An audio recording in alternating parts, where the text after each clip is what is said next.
Bienvenue sur la chaîne à la recherche de la vérité. Alors, tout d'abord, je vais vous expliquer pourquoi cela fait un certain temps que je n'ai pas publié de vidéo. Je vous invite à rester jusqu'au bout de la vidéo. Toutes les sources sont en description comme d'habitude. Je vous invite à vérifier que vous êtes bien abonné. Et si vous n'êtes pas abonné, abonnez-vous. À mettre un pouce vers le haut, à partager cette vidéo, à récupérer les sources, à créer vous-même vos propres chaînes YouTube. Il faut faire circuler l'information. Cependant, l'information est de plus en plus nauséabonde. Ah, les euh, les criminels qui œuvrent et qui terrorisent le monde entier ne s'arrêtent pas.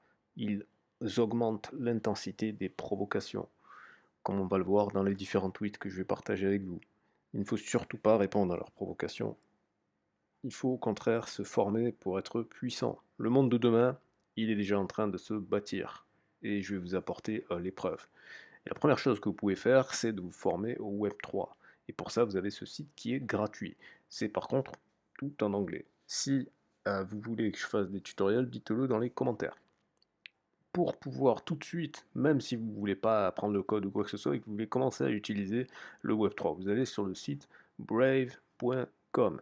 Vous allez télécharger le navigateur Brave qui sera bien meilleur que Google Chrome parce qu'il a des bloqueurs de pub intégrés. Vous n'avez même pas besoin d'installer AdBlock, etc.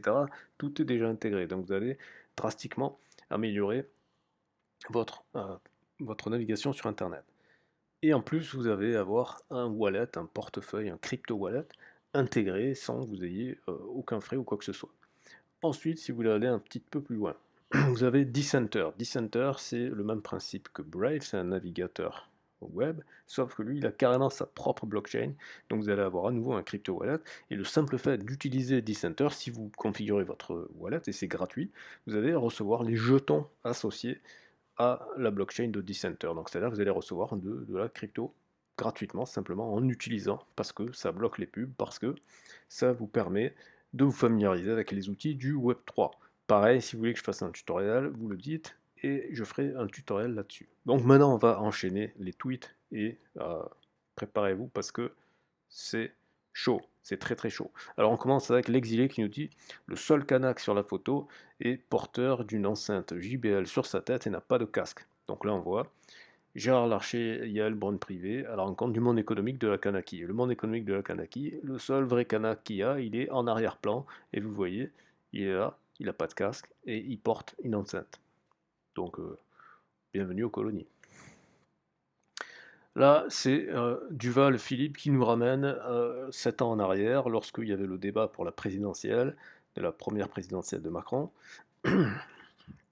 et lorsque Philippe Poutou avait dézingué tout le monde, et notamment qui balançait le fait que le FN, donc enfin, le parti qui était avant ce qu'on appelle maintenant le RN, et avec Marine Le Pen qui tapait dans la casse, comme on le voit maintenant 7 ans plus tard, puisque 7 ans plus tard, eh ben maintenant, 7 ans plus tard, c'est Manouk, ou plutôt Marcel, hein, parce que c'est un retweet de Marcel, qui nous dit, ah ben en fait,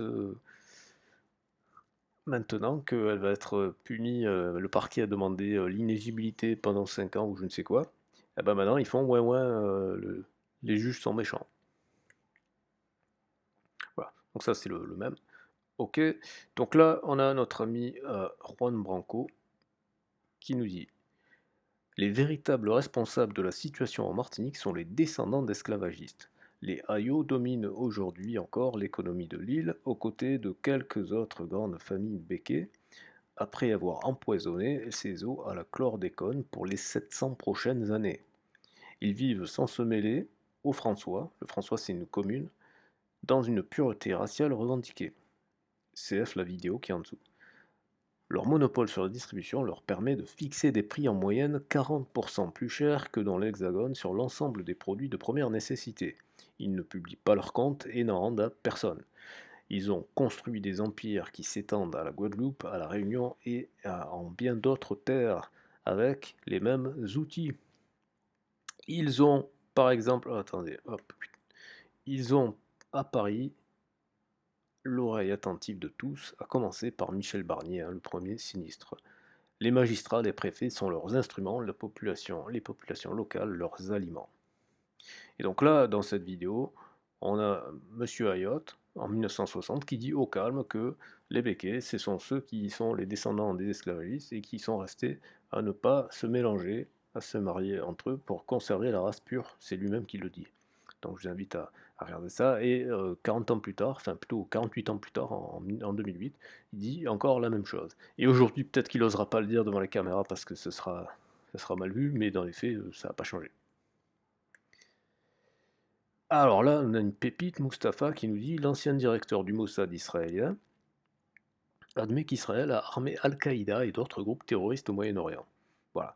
Et donc là, pour les gens qui vous disent ouais, Al Jazeera, c'est le Qatar, c'est de la propagande, etc. Ah bon, ben alors pourquoi est-ce que l'ex-chef du Mossad va sur Al Jazeera?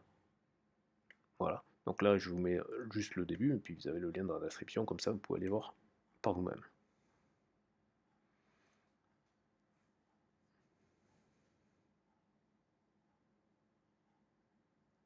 Voilà.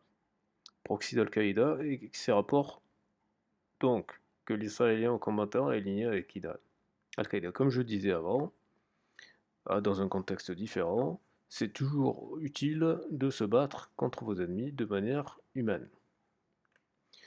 Alors là, c'est mal traduit, hein, parce que c'est pas contre vos ennemis, c'est d'utiliser ses ennemis. Hein. Si vous écoutez la version originale, vous allez voir qu'il dit tout à fait d'utiliser ses ennemis.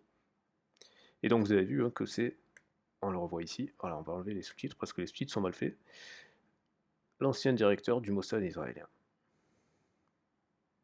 Voilà. Vous irez voir la vidéo par vous-même, comme ça vous pouvez vérifier. On passe au tweet suivant. Mohamed qui nous dit voici la communauté internationale. Donc la communauté internationale, c'est le Canada, les États-Unis, l'Europe de l'Ouest, l'Australie, la Nouvelle-Zélande et le Japon. Voilà la communauté internationale. Bref, on passe à la suite. Et nous avons Claude Issard qui nous dit Israël tuons les enfants. C'est incontestablement la seule démocratie de la région, puisque certains souhaitent qu'on ne l'oublie pas, à être ouvertement raciste, colonialiste, messianique et infanticide. La culpabilité des Européens suite à la Shoah, à leurs crimes contre l'humanité, dont les Palestiniens règlent l'addition, laisse les mains libres à cet État meurtrier en dehors de l'humanité. L'urgence. Les autres nations du monde doivent créer leur propre organisation internationale et sortir de l'ONU afin de mettre désormais au banc face à ses responsabilités, ses tromperies et incapacités le monde occidental. Il n'y a plus d'autre voie possible pour les nations et surtout pour l'humanité tout entière dont les valeurs universelles ne peuvent plus être portées par cet Occident, soutien indéfectible du pire état criminel de ce début du XXIe siècle. Israël entraîne l'Occident dans une chute politique, morale et juridique. Un dîner de fachos français et israéliens dans la capitale française ne pose aucun problème aux autorités du pays des droits de l'homme. Aucun. La France aurait-elle encore un certain plaisir à goûter à la sauce de la collaboration? N'est-ce pas ce que l'on appelle la complicité? Les soutiens d'Israël sont des esprits criminels au nom d'un communautarisme pourtant condamné par une loi inique pondue par un gouvernement Macron. Une loi raciste taillée sur mesure contre les méchants musulmans français. Israël est à l'image des USA. Il se construit sur la colonisation, sur des tonnes de cadavres, sur le meurtre du peuple autochtone, l'invocation de Dieu et d'un fanatisme religieux afin de justifier ses actes génocidaires. En décembre dernier, j'écrivais ici être certain d'une stratégie militaire israélienne d'élimination systématique d'un maximum d'enfants afin de ne pas engendrer une nouvelle génération de combattants palestiniens. Aujourd'hui, tout est documenté et l'Occident continue de soutenir Israël. Le reste du monde commence à comprendre que l'Occident ne s'est jamais débarrassé de son racisme nécessaire dans sa politique d'oppression et de spoliation des peuples. De la Martinique à Gaza, de Goma à Nouméa, de Khartoum au Donbass, les esprits s'éveillent, les peuples se réveillent, un autre monde se dessine. Sera-t-il plus juste? Peut-être pas, mais il sera un nouvel espoir pour l'humanité tout entière. Et là, nous avons, alors là, attention parce que c'est extrêmement violent. C'est un chirurgien britannique qui a travaillé à l'hôpital Al-Nasser de Gaza et qui nous dit que quotidiennement il recevait des enfants qui recevaient des bombes et qui après avoir reçu des bombes voyaient des drones qui venaient les cibler, leur tirer dessus personnellement tous les jours. Donc il y a véritablement une volonté de tuer les enfants. Voilà, je vous laisse avec ça. Dans la description, vous avez tous les liens, toutes les sources. Je vous invite à créer vos propres chaînes, partager ces tweets, partager la vidéo. Et si vous voulez que je fasse les tutoriels sur les logiciels que je vous ai montrés au début, dites-le dans les commentaires, parce qu'il faut se former. On ne peut pas se contenter de partager de l'information, il faut se renforcer, il faut devenir puissant pour pouvoir contrer ces belligérants.